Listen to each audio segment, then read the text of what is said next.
கணக்கு தெரியாத மாப்பிள்ளைக்கு கழுத்தை நீட்ட மறுத்து திருமணத்தை மணப்பெண் நிறுத்திய சம்பவம் உத்தரப்பிரதேசத்தில் நடந்துள்ளது.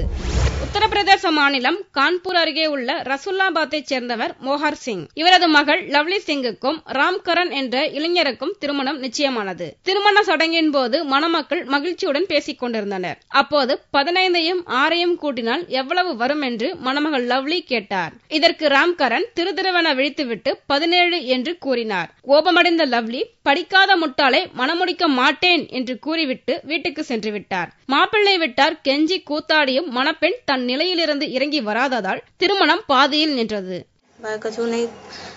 पैसा गिन पा रहा हो तो न सवाल के जवाब दे पा रहा हो तो एक छोटा सवाल पूछो वो नहीं बता पाओ यही से मना करता है। मालूम पड़ा कुछ लड़का लूज है, उससे सवाल पूछा गया तो वो 15, 6, 17 बताने लगा।